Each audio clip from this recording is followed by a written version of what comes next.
आज के क्लास में सेमेस्टर 5 के बच्चों को हम पढ़ाने जा रहे हैं कैरेक्टरिस्टिक्स ऑफ अर्बन कम्युनिटी, नगरीय समुदाय की विशेषता। नगरीय समुदाय की विशेषता समझने से पहले आपको यह जान लेना आवश्यक होगा कि पहले समुदाय किसे कहते हैं।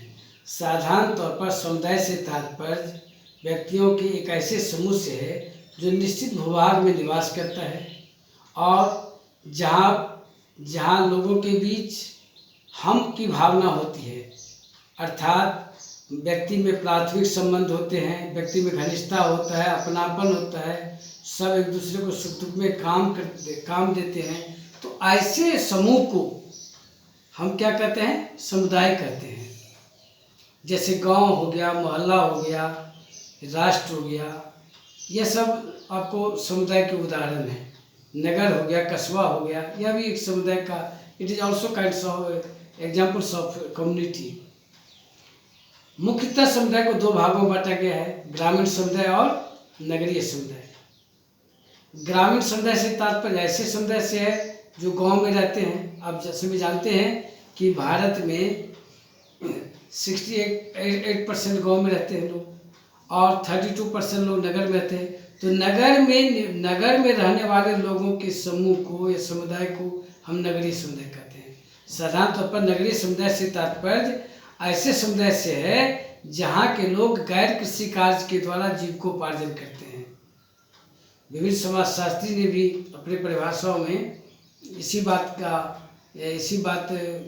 को स्वीकार किया है कि नगर में रहने वाले लोग जो गैर कृषि कार्य जैसे नौकरी, व्यवसाय, उद्योग धंधा, कुटीर उद्योग, शिल्पी का विभिन्न तरह के कार्य, कृषि को छोड़ के अन्य सारे कार्यों के द्वारा जो उपार्जन करते हैं, उसे हम क्या कहते हैं?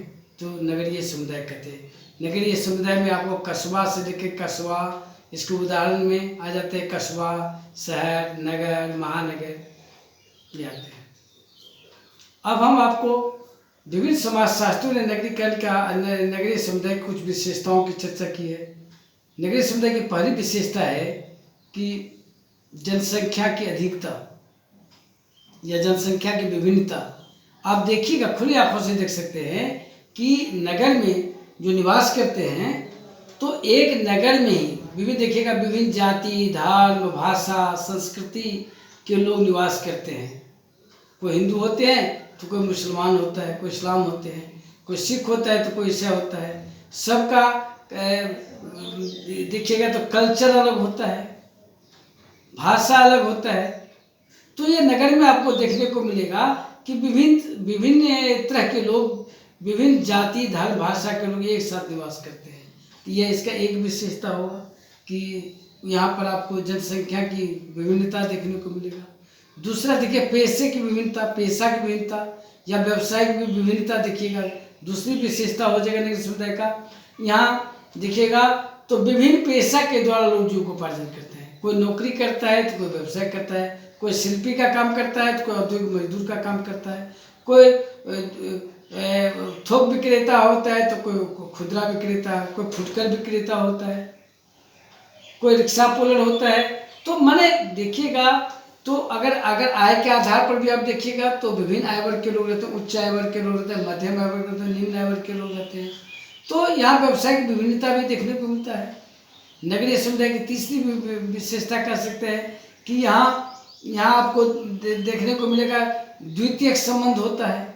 एक व्यक्ति दूसरे व्यक्ति को प्रत्यक्ष रूप से नहीं जानते हैं, क्योंकि नगर का आकार बड़ा होता है, जनसंख्या घनत्व काफ़ी अधिक होता है। तो एक व्यक्ति दूसरे को पेपर, पत्रिका, मैगजीन के माध्यम से या दूरदर्शन के माध्यम से या समाचार पत्र के माध्यम से जानते हैं। व्यक्ति में अपनापन नहीं होता है, घनिष्ठता नहीं होता है। व्यक्ति यहाँ पर दिखावटी जीवन व्यतीत करते हैं। घरियालू आंसू बहाने के सुख दुख में मन अपनत्व की भावना नहीं होती है। क्रोकोडाइल्स टीयर्स दिखाने की बात करते हैं। स्वार्थ पर आधारित संबंध स्थापित होते हैं। इसे नगर की तीसरी विशेषता कही जाएगी कि यहाँ द्वितीयक संबंध लोगों में देखने को मिलते हैं। नगर की चौथी विशेषता यह कहा जा सकता है कि यहाँ लोग समयबद्ध जीवन व्यतीत करते हैं।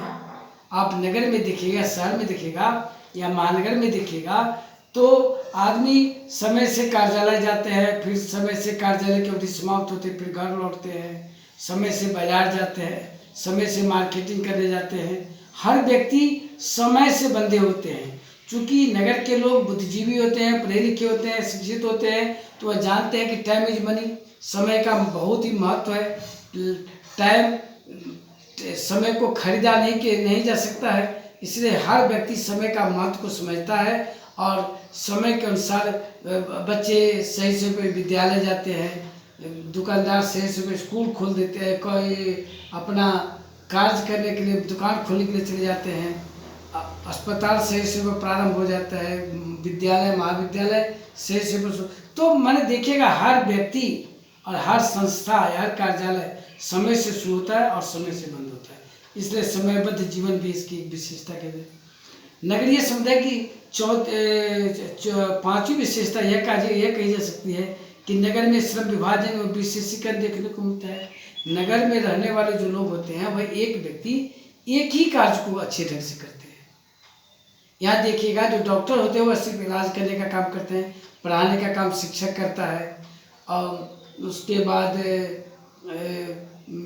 रिक्शा चलाने का काम कोई करता है, सब्जी बेचने का काम कोई करता है, व्यापार करने का काम कोई करता है, दुकान भी देखिएगा तो विभिन्न तरह के दुकान अलग होते हैं। इसलिए यहाँ पर श्रम विभाजन कामों का बंटवारा होता है, और चूंकि श्रम विभाजन आधारित समाज होता है इसलिए यहाँ एक कार्य करते करते व्यक्ति उस कार्य में निपुण हो जाता है, इसलिए वहाँ स्पेशलाइजेशन भी देखने को मिलता है।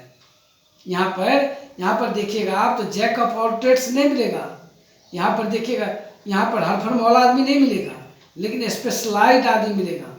हर व्यक्ति के को देखिएगा किसी न किसी काम में वह दक्ष है, तो यह भी एक विशेषता। उसके बाद नगर में गतिशीलता देखने को मिलती है। अगली विशेषता छठी विशेषता कह सकते हैं मोबिलिटी, सोशल मोबिलिटी यहाँ काफ़ी अधिक होती है। आदमी कर्मवादी होते हैं, मेहनती होते हैं, तो आदमी चूँकि यहाँ पर व्यक्ति के हर नीड्स की पूर्ति कैपिटल से होती है, तो यहाँ भागम भाग का लाइफ होता है। आदमी पैसे कमाने के लिए सही तरीके से पैसे कमाने के लिए हमेशा से व्यस्त रहता है, इसलिए नगर की तुलना केतली में खौलते हुए पानी से की गई है और गांव की तुलना की गई है ठंडे तालाब से, तो इसलिए नगर में सोशल मोबिलिटी भी देखने को मिलता है। नगर की लास्ट विशेषता हम यह कह सकते हैं कि नगर में आप देखिएगा तो यहाँ के लोग व्यक्तिवादी होते हैं, इंडिविजुअलिज्म होता है देखने को मिलता है। यहाँ हर व्यक्ति सेल्फ सेंटर्ड होता है, सिर्फ अपने बारे में सोचता है, अपने न्यूक्लियर फैमिली के बारे में सोचता है कि कैसे हम आगे बढ़ें। यहाँ पर देखिए तो कम्युनिटी फीलिंग्स की भावना नहीं होती है, आदमी सिर्फ अकेला एकांगी जीवन व्यतीत करता है और अपने कैसे आगे बढ़े, मेरा परिवार का भरण पोषण कैसे हो, इसके बारे में ज़्यादा सोचता है और उसी तरह से उनका कार्य करता है, इसलिए यहाँ के लोग व्यक्तिवादी होते हैं। तो समय का अभाव है, आज के क्लास में यही तरह दीजिए। कल जो है ना हम आपको ये बताएं नगरीय समाजशास्त्र किसे कहते हैं, इस पर प्रकाश डालेंगे। Thank you.